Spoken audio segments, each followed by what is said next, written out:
कान्हड आडगावमध्ये गायरांवरून मुरुम माफियांचा कहर. 25 एकर उत्खनन, प्रशासनाच्या भूमिकेवर प्रश्नचिन्ह.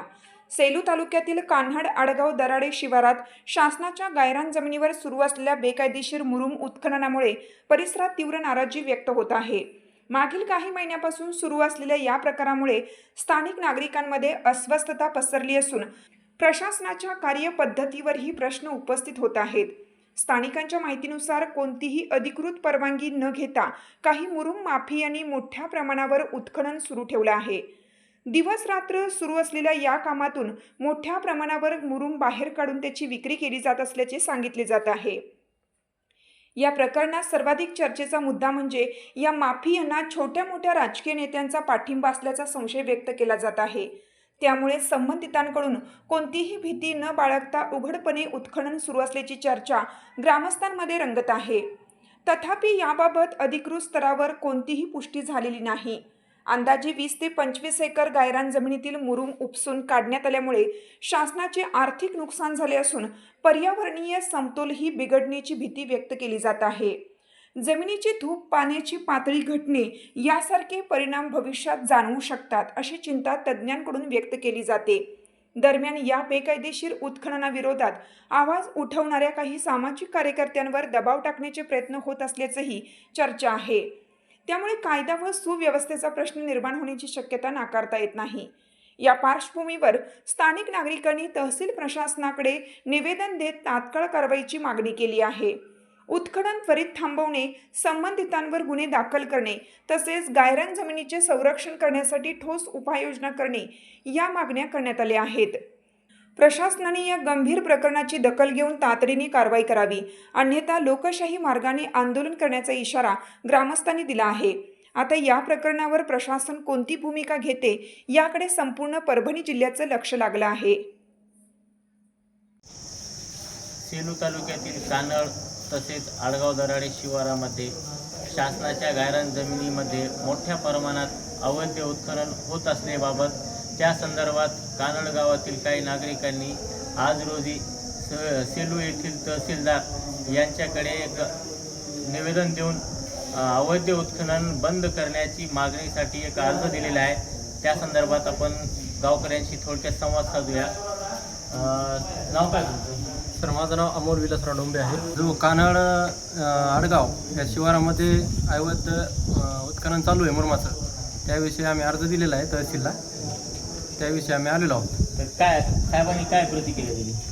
साहेब इथं नसल्यामुळे हे केलेलं आहे, आपण विस्तार अधिकाऱ्यांकडे दिलेलं आहे अर्ज. कशा पद्धतीने त्या ठिकाणी उत्खनन केले जाते आणि ते शासनाची जमीन आहे म्हणून तुम्हाला काय माहिती? ते गायरान जमीन आहे सर. कमीत कमी ते 100-200 एकर गायरान जमीन आहे आणि तिथं कमीत कमी 4 वर्ष झालं मुरुम उत्खनन चालू आहे. तर आणखी शासनाची कोणतीही तिथे कारवाई झालेली नाही. आम्ही गावकऱ्यांनी मिळून शासनाला एक तहसीलदार साहेबांना एक अर्ज केलेला आहे. त्यावर आम्हाला इच्छा म्हणजे एक मागणी केलेली आहे आम्ही की आम्हाला लवकरात लवकर न्याय मिळावा व जो उत्खनन झालेलं आहे त्या ठिकाणी त्या उत्खननाचा आम्हाला भरून पाहिजे शासनाकडून. त्याचे लवकरात लवकर तपास लावून त्याच्यावर कारवाई करावी शासनाने. बरं, तुम्ही ज्या निवेदनामध्ये उल्लेख केला आहे की त्या ठिकाणी पोलीस बंदोबस्त लावा, त्या संदर्भात काय बोलणार? लावाच लागणार. कसं आहे ते आपण अर्ज केले तर आम्हाला धमक्या कारण कशामुळं म्हणजे आम्ही थोडंच आमच्या घरचं आहे का तुमच्या कोणाचंच नाही, ते शासनाचं आहे. शासनाचं पण लक्ष द्यायचं काम आहे. इथपर्यंत यावं लागलं आम्हाला आता तहसीलदारापर्यंत. तर याचीच गरज नव्हती, पहिलेच लक्ष दिलं असतं तर. कमीत कमी आतापर्यंत 30 एकर जवळपास गेलेलं आहे आणि पाण्याचा बी प्रॉब्लेम आहे. तर पाणी तर नाहीच नाही, पण पाण्याचे बी काही पाईप तोडण्यात आलेले आहेत. मोठ्या प्रमाणात नुकसान झालेले आहेत तिथल्या पाणी पुरवठा योजनेचं. मी स्वतः त्या ठिकाणी जाऊन बघितलेलं आहे. खूप झाले. पाईपलाईन ठेवली नाही ते, पाईपलाईन सकट घेऊन गेली. हे उत्खनन माफिया कोणत्या परिसरातले आहेत? आता काय ते आता काहीच समजत नाही. आता तिथं कोणीच लक्ष द्यायला नाही ना. कशा पद्धतीने उत्खनन केलं जातं त्या ठिकाणी? ते JCBच्या सायानच भरते. माणसाची काही गरजच लागत नाही. कधी येते काही माहीत पण नाही. दिवसभर आपण पाहिलं तरी दिवसभर भेटत नाही ते. रात्री कधी नेते तर कधी नाही, काही कळतच नाही. यापूर्वी देखील काही तुम्ही पाठपुरावा केला होता का? तो केलं होता पण कोणीच लक्ष देत नव्हतं. आता समजा प्रशासन आणि महसूल विभागाने या गंभीर बाबीकडे लक्ष नाही दिले तर तुम्ही कशा पद्धतीने पुढचे पाऊल उचलणार? नाही दिलं तर पुढचं पाऊल उचलू ना आपण आता. कशा पद्धतीने? आंदोलन करू आपण, काहीतरी करू, उपोषणवर बसू. बरं, ती जमीन शासनाची आहे, परंतु तुम्हाला काय अडचण ते? आम्हाला काय अडचण नाही, पण तिथं हे जनावराला काहीच राहिलं ना. जनावर होते आपले, त्याच्याकडे काहीच राहिलं नाही करायसाठी. आता ते पूर्ण खोदण्यात आले ते. गावामध्ये काही अशी चर्चा आहे की तुम्ही हे पाठपुरावा करत असल्यामुळे तुम्हाला काही राजकीय दबाव सुद्धा आलेला आहे, अशी काही चर्चा आहे? तो सोबत होती ती आता गायब व्हायचं. त्याला सांगितलेलं आहे तर ती आलीच नाही आज. नको म्हणते ती. हो, आता आमचं काय करते. बरं, त्या उत्खनन माफियांना कुठंतरी महसूल विभागातले काही अधिकारी कर्मचारी म्हणा किंवा काही राजकीय यांना पाठबळ देतात का? असणार तेव्हा तेवढं काम व्हायला. साध्या माणसाचं कामच नाही ती. आता आपल्यासारखं कसं जाईल?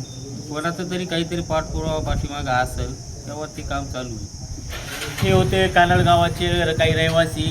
आडगाव दराडे तसेच कानड शिवारामधील होत असलेला अवैध उत्खनन, जी गायरान जमीन आहे त्या ठिकाणी मोठ्या प्रमाणात अवैध उत्खनन होत आहे आणि त्या ठिकाणातून मुरूम काढून मोठ्या प्रमाणात विक्री केली जात आहे. या संदर्भात त्यांनी आज तहसील प्रशासनात येऊन अर्ज केलेला आहे. आता पुढचे पाऊल प्रशासन कशा पद्धतीने उचलतात, त्या उत्खनन माफियांवर कारवाई होते का हे पाहणे तेवढेच गरजेचे आहे.